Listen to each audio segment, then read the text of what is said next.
Bienvenue à tous pour une nouvelle plongée au cœur des idées. On s'attaque aujourd'hui à un monument de la pensée, un nom qui résonne à travers l'histoire. Karl Marx. Pas de panique, on va pas vous faire un cours magistral barbant, on est là pour décortiquer ces idées, voir ce qu'elles ont dans le ventre, et si surprise, elles pourraient nous éclairer sur le monde d'aujourd'hui. Et oui, Marx. Souvent réduit à des clichés caricaturés comme le chantre de la Révolution, mais si on creusait un peu, si on regardait au-delà des idées reçues, figurez-vous qu'il s'est passionné pour une question qui nous concerne tous. Laquelle? Qu'est-ce que la liberté humaine? Tiens, c'est vrai, ça. On entend souvent liberté, égalité, fraternité, mais au fond, qu'est-ce que ça veut dire d'être libre? C'est pas si évident que ça en a l'air. Et c'est là que Marx nous interpelle. Pour lui, les humains sont confrontés à des contraintes, des obstacles à leur liberté. Déjà, il y a les contraintes naturelles. Imaginez-vous lâché en pleine nature, sans outils, sans savoir-faire. Contrairement à un animal qui s'adapte instinctivement, l'humain doit travailler, transformer son environnement pour survivre. Ah oui, c'est sûr que se débrouiller pour manger, se loger, se protéger des éléments, ça occupe. Pas vraiment la liberté des grands espaces qu'on idéalise parfois. Exactement. Le travail devient donc essentiel, c'est par le travail collectif que l'humain se libère de ses contraintes naturelles en modelant le monde pour répondre à ses besoins. Mais attention, cette libération-là, elle ouvre la porte à un autre type de contraintes plus sournoises, Plus sournoise. les contraintes sociales. Les contraintes sociales, Mhm. c'est-à-dire Eh bien, pensez au passage des sociétés primitives où tout le monde mettait la main à la pâte pour la survie du groupe à des systèmes plus complexes comme le féodalisme avec son roi, ses nobles, ses serfs. On passe d'une certaine égalité imposée par la nécessité de coopérer face à la nature à une société hiérarchisée où certains profitent du travail des autres. Donc en gros, la façon dont on organise le travail, la répartition des richesses, tout ça crée de nouvelles formes d'inégalité. C'est là que son fameux matérialisme historique entre en scène, non. J'avoue, ce concept me laisse un peu perplexe. Pas de panique, c'est plus simple qu'il n'y paraît. Le matérialisme historique, c'est l'idée que l'économie, la manière dont une société produit et distribue ses biens matériels, c'est le socle sur lequel repose tout le reste. La politique, la culture, la religion, même nos relations familiales. Un peu comme les fondations d'une maison, si vous voulez. Ah d'accord, j'aime bien l'image de la maison. Donc si je comprends bien pour Marx, pour analyser une société, il faut commencer par décortiquer son système économique. Et c'est là qu'il a identifié ces fameux modes de production, comme le féodalisme, le capitalisme, des étapes dans l'évolution des sociétés, c'est ça. tout à fait. Chaque mode de production se caractérise par deux éléments clés. D'abord, les forces de production. Tout ce qui est matériel et technologique, les outils, les machines, les usines, les techniques pensées à la révolution industrielle, l'invention de la machine à vapeur, la chaîne de montage, tout ça a bouleversé la façon dont on produit. Oui, c'est vrai, la technologie joue un rôle énorme. Mais vous avez dit qu'il y avait un deuxième élément. Absolument. Autant que les machines, il y a les relations de production. Comment les gens s'organisent autour du travail. Qui possèdent les moyens de production, qui travaillent pour comment la richesse est répartie, tous ces aspects qui déterminent qui tire profit du travail de qui. Et c'est là que les choses se compliquent, non? Parce que ces relations de production, selon Marx, elles génèrent des inégalités, des tensions, des conflits. Prenons le cas du capitalisme, le système qu'il a décortiqué avec une précision d'horloger. Le capitalisme pour Marx, c'est le terrain de jeu d'une lutte entre deux classes aux intérêts opposés. La bourgeoisie qui détient les moyens de production, les usines, les machines, et le prolétariat, la classe ouvrière, qui ne possède que sa force de travail qu'elle est obligée de vendre pour survivre. Ah, attendez, ça me rappelle un truc dans une boulangerie. C'est le boulanger, c'est le prolétariat. Il pétrit la pâte, il en fonde, il fait tout le boulot. Mais c'est le patron, le bourgeois, qui possède le four, la boutique, et qui empoche la plus grosse part des bénéfices. C'est ça l'idée. Vous saisissez l'essentiel. C'est ce que Marx appelle la plus-value. La différence entre la valeur créée par le travailleur et le salaire qu'il touche. Et le capitaliste, son but, c'est de maximiser cette plus-value en rognant sur les salaires, en intensifiant la production. D'accord, je commence à voir le tableau. Mais si le capitalisme fonctionne comme ça, en exploitant les travailleurs, comment se fait-il qu'ils soient encore debout? C'est pas un peu contradictoire? C'est justement la question que Marx se posait. Et croyez-moi, sa réponse est captivante. Mais pour la découvrir, il faudra attendre la deuxième partie de notre plongée. Alors, on reprend le fil de notre exploration. Vous vous demandiez comment un système comme le capitalisme basé sur l'exploitation peut tenir la route. Oui, c'est ça. Si bancal, pourquoi ça ne s'effondre pas? Eh bien, c'est là que Marx devient vraiment fascinant. Il nous dit, le capitalisme, c'est une machine infernale qui creuse sa propre tombe. Plus il se développe, plus il accumule des contradictions qui le fragilisent. Attendez, c'est-à-dire, j'ai l'impression qu'on entre dans une zone de turbulence là. Accrochez-vous. Marx nous dit que le capitalisme, en voulant toujours plus de profit, va finir par se heurter à ses propres limites. Prenez l'exemple des crises de surproduction. Ah oui, les fameuses crises. On en entend parler tout le temps, mais je ne suis pas sûr de bien comprendre ce que c'est. Imaginez des usines qui tournent à plein régime, qui produisent des tonnes de marchandises, mais pas assez de gens qui peuvent se permettre de les acheter. Et résultat, les stocks s'accumulent, les prix s'effondrent, les entreprises licencient, et c'est la crise. D'accord, je vois l'idée. C'est un peu comme si on organisait une gigantesque fête avec des montagnes de nourriture, mais qu'on oubliait d'inviter les convives. Exactement. Et le pire, c'est que ces crises, elles sont inhérentes au système. Le capitalisme est boulimique de croissance. Il a besoin de tout produire toujours plus pour survivre, mais cette course effrénée finit par se retourner contre lui. D'accord. Le capitalisme a ses faiblesses, c'est clair. Mais alors, quelle est la solution selon Marx?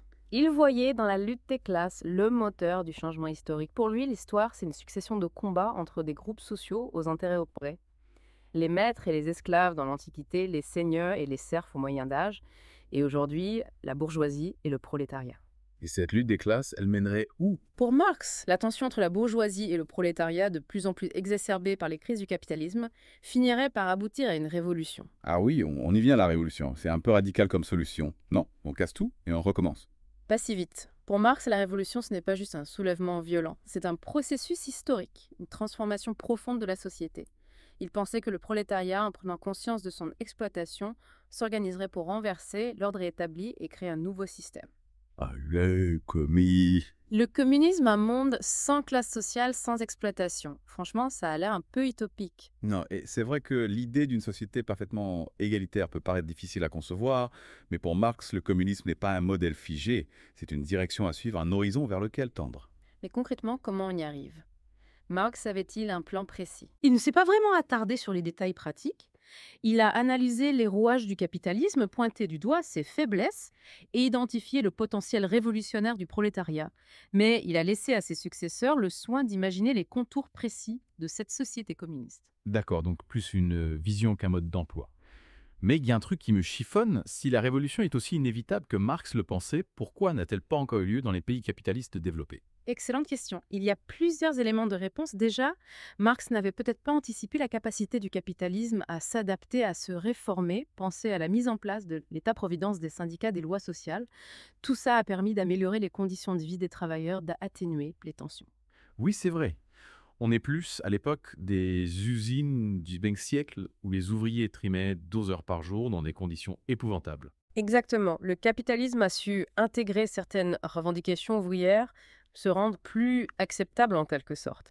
Mais il y a un autre élément à prendre en compte, et c'est là que l'on va faire un petit détour par la pensée d'un autre théoricien marxiste, Antonio Gramsci. Antonio Gramsci, un nom qui me dit quelque chose, mais Gramsci, c'est un penseur italien qui a réfléchi à la manière dont la classe dominante maintient son pouvoir, et il est allé au-delà de la simple force brute. Il a développé le concept d'hégémonie culturelle. l'hégémonie culturelle. C'est un peu barbare comme terme. En gros, ça veut dire que la classe dominante ne se contente pas de contrôler l'économie, et la politique, elle influence aussi les idées, les valeurs, les croyances, la culture en général. Elle diffuse une vision du monde qui lui est favorable, qui fait passer l'inégalité, l'exploitation pour quelque chose de normal, voire de naturel. Ah oui, d'accord. Voilà. Un peu comme si on nous faisait avaler une pilule sans qu'on s'en rende compte. C'est une image. Et le pire, c'est que ça marche. On intègre des idées, des valeurs, sans même s'en rendre compte, on se conforme aux normes dominantes. On se range sagement dans les cases qu'on a définies pour nous. Mais alors, si la domination est aussi subtile, comment s'en libérer? Pour Gramsci, la lutte des classes, ce n'est pas seulement une lutte économique ou politique, c'est aussi une lutte culturelle, une bataille d'idées. Il faut déconstruire l'hégémonie culturelle de la classe dominante, proposer des alternatives, éveiller les consciences. Et là, c'est le rôle des intellectuels, des artistes, des militants de tous bords. Exactement. Il faut créer des espaces de réflexion critique, diffuser des idées subversives, contester les discours dominants. C'est un travail de longue haleine, mais c'est essentiel pour ouvrir la voie à une transformation sociale profonde. Waouh, ça donne le vertige.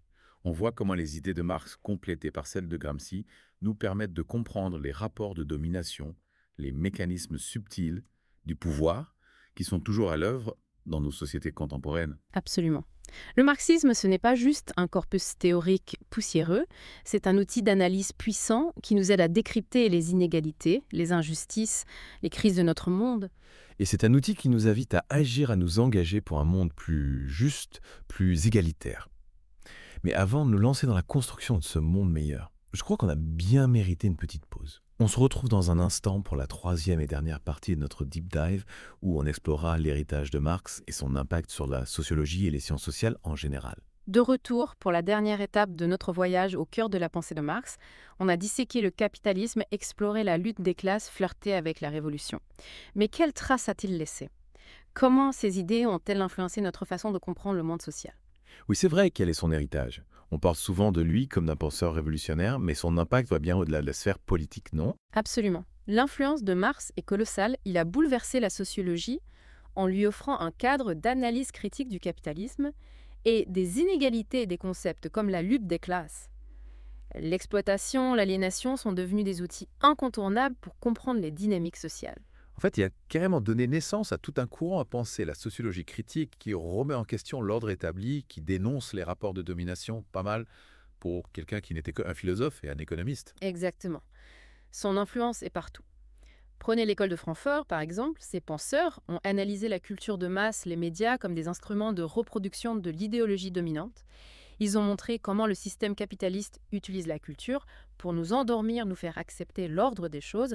C'est du pur Marx remis au goût du jour. Et la sociologie du travail. On y retrouve aussi l'empreinte de Marx, non? Bien sûr.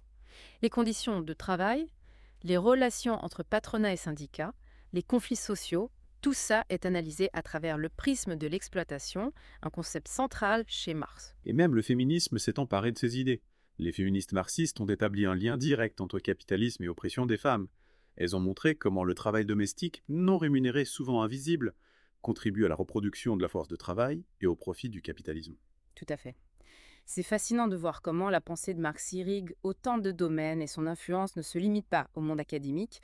Les mouvements sociaux, les syndicats, les partis politiques de gauche, tous se sont inspirés de ces idées pour lutter contre l'exploitation, défendre les droits des travailleurs, promouvoir une société plus juste. C'est vrai qu'on ne peut pas parler de Marx sans évoquer son héritage politique, voire révolutionnaire. La révolution russe, la révolution chinoise, ces événements majeurs seront réclamés du marxisme, même si la réalité a souvent été bien différente de l'idéal communiste. Oui, il faut être nuancé. Les régimes communistes du X siècle, souvent autoritaires et répressifs, ont terni l'image du marxisme. Mais il est important de distinguer la pensée de Marx des applications qui en ont été faites. On ne peut pas le tenir responsable de toutes les dérives. C'est essentiel. Marx n'est pas un gourou, un prophète infaillible. Son œuvre, c'est une invitation à la réflexion critique, à l'analyse des rapports de pouvoir des injustices sociales, et cette invitation est plus que jamais d'actualité dans un monde fracturé par la mondialisation à la crise écologique, les inégalités croissantes. Absolument. Marx nous a légué des outils intellectuels précieux pour comprendre les contradictions du capitalisme, les mécanismes de l'exploitation, l'importance de la lutte pour la justice sociale. C'est un héritage qui nous incite à ne pas accepter passivement l'ordre établi, à nous interroger sur les alternatives possibles. Alors, chers auditeurs, au terme de cette plongée dans l'univers passionnant de Karl Marx, je vous laisse avec une question à méditer. Si Marx était vivant aujourd'hui, que penserait-il de notre monde? Reconnaîtrait-il le capitalisme qu'il a analysé il y a plus d'un siècle? Verrait-il poindre les signes de la révolution qu'il annonçait? À vous de réfléchir. Merci de nous avoir suivis dans cette exploration et à bientôt pour un nouveau Deep Dive.